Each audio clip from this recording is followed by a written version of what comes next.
चित्रांची मांडणी सुंदर अशी केलेली आहे. ती आपण आता पाहणार आहोत.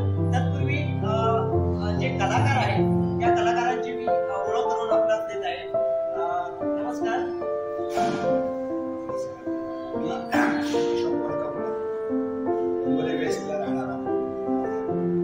हाऊस म्हणून माझी मी चित्रकला सुरुवात केली आणि ते आता भरवत आहे. ते पूर्वी एकदा भरवून झालेलं होतं, पण आता इथे ही जी कला आपण कधी आणि किती वर्षापासून जोपासत आहात? आता मला जे BRC मध्ये होतं बाबा सेंटर 2007 साली रिटायर झालो. त्याच्यानंतर हे चित्रकलेत म्हणजे आवड असल्यामुळे प्रथम मुलांचे क्लासेस घेत होते आणि नंतर मग स्वतः चालू केलं पेंटिंग करायला. आणि तुम्ही व्यवसायाने वेगळा व्यवसाय तुमचा नोकरी इंजिनिअरिंगला होतो.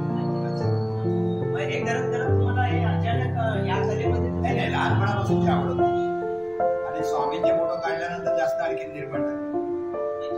म्हणजे स्वामींचं कृपाचे प्रमाण आहे.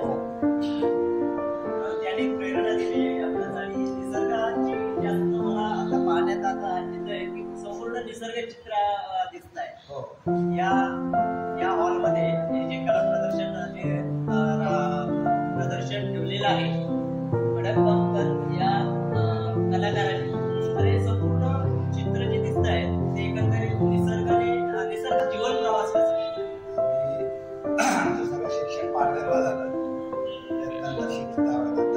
त्यानंतर मी ITI केलं. ITI नंतर BRC ला लागलो आणि BRC मध्ये 2007 साली BRC मधून निवृत्त झाल्यानंतर मी माझी जी कला होती लहानपणाची आवड ती मी जोपासायला सुरुवात केली. मला आवडते. मग लहान मुलांना पूर्णपणे ड्रॉइंग शिकवत होतो. नंतर मग एलिमेंटरी इंटरमिजिएटच्या मुलांना पण काही शिकवले. नंतर मग मी माझ्या स्वतःला म्हटलं कधीतरी आपण एकदा स्वतःच काहीतरी पेंटिंग आणि हे चालू केलं. तर एकंदरीत मुलांना सुद्धा क्लासेस घेतात. आता घेत नाही, पूर्वी घेत होतो सुरुवातीला. त्याच्यामुळेच मला जरा प्रेरणा निर्माण झाली की आपण पण करतो. पण आपण असं काही स्पेशली कॉलेज कुठचं नाही कुठले त्याचेच नाही काहीच नाही. अनुभव प्रत्येकानं वाढत गेलं त्या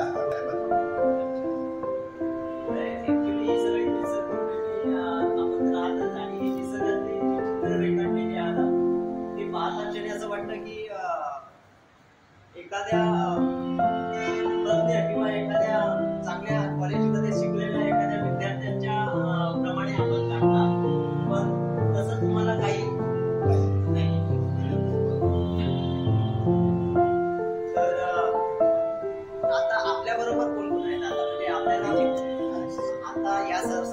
माझे मी महाराष्ट्राला लग्न लागलो आणि ओमसाई आनंद होता. ओमसाई आनंदचे आमचे सगळे शेजारी बाजारी आहेत. या माझ्या विशेष तुमचे मित्रमंडळी चांगली आहेत, तुम्हाला सहकार्य करणारे आहेत. विशेष सहकार्य कोणाकोणाचं आहे ना? सगळ्या शेजारी अगदी सारखे शेजारी. काय कवड आहे आपलं नाव? रवींद्र काळे. रवींद्र काळे सर आहेत. अशा या मान्यवरांनी यांना आज या हॉलमध्ये जी कला प्रदर्शन राबवण्यासाठी त्यांचं मोलाचं सहकार्य त्यांना आहे असं बरं ते सांगत आहेत आणि त्यांच्या सौभाग्यवती ते इथे बसलेले आहेत. कसं असतं या सर्व राबवताना सौभाग्यवतींचा हात या कार्यासाठी मोठा असावा लागतो. तसं त्यांचं सहकार्य त्यांना दिसत आहे आणि त्याप्रमाणे त्यांच्या हाताला हात धरून ते त्यांच्या सौभाग्यवती कार्यरत आहेत. मला सांगा, एक कॉलेज तर तुम्ही केलेलं नाही, एकंदरीत आता तुमचं वय किती आहे? वय वर्ष 78 अजूनही त्यांची कला पहा, सुंदर अशी कला आहे आणि खरोखरच 18 वर्षाच्या मुलाला लाजवतील असं त्यांचं हे कला प्रदर्शन पाहायचं मिळेल. तर डोंबिवलीकरांसाठी खास एक आनंदाची बाब म्हणजे ज्यांना इच्छुक असेल आजच्या दिवशी, पण आजचा दिवस आहे काल आणि आज 31/1/2025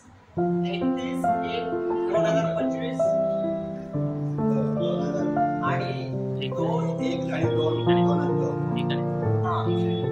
डिसेंबरच्या 31 जानेवारी 1/2025 ते 2/2025 अशा पद्धतीने 2 दिवसाचं हे एक्झिबिशन, 2 दिवसाचं कलाप्रणी ज्यांना यांचा जर संपर्क साधायचा असेल तर तुमच्या एक संपर्क द्या.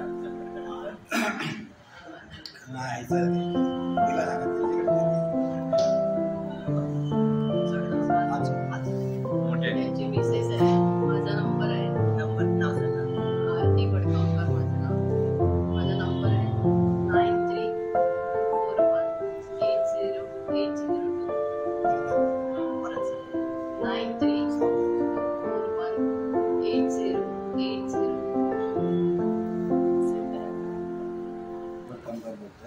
मला आवडलेले काही चित्र मीच काढलेली. त्यातलं हे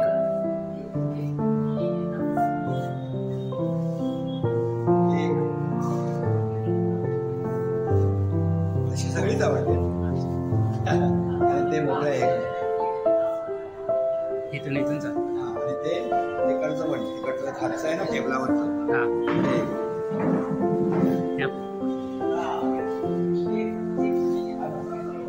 एक सेकंड, हे घे शूटिंग.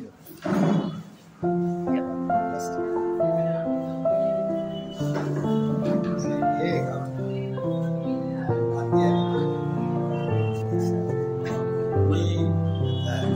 रिटायर झाल्यानंतर माझी हाऊस मला खूप लहानपणापासून चित्रकलेची हाऊस होती. त्याच्यानंतर ते रिटायर नंतर एक प्रदर्शन भरवलं, पण ते एवढं काही विशेष असं नव्हतं, कारण त्यावेळेला मला युट्यूबची माहिती नव्हती. आता युट्यूबची माहिती मिळाल्यामुळे मी बरीचशी चित्र काढू शकतो चांगल्या प्रकारे. त्यामुळे बरीचशी चित्र नवीन नवीन काढू शकतो. त्यात एक पहिलं म्हणजे स्वामी. हे स्वामीचं तुम्ही काढता, खूपच सुंदर आहे. तर हे आणि हे कागदावरचे काढलेलं आहे. हे कागदावरचे आहे पक्षी. खूपच सुंदर.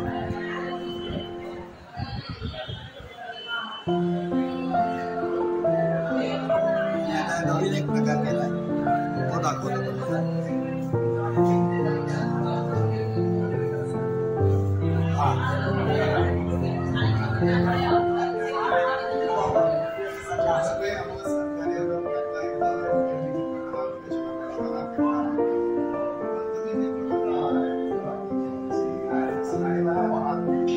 अक्षरशः वाटेल की आपण खरोखरच या निसर्गाच्या सानिध्यात आहोत.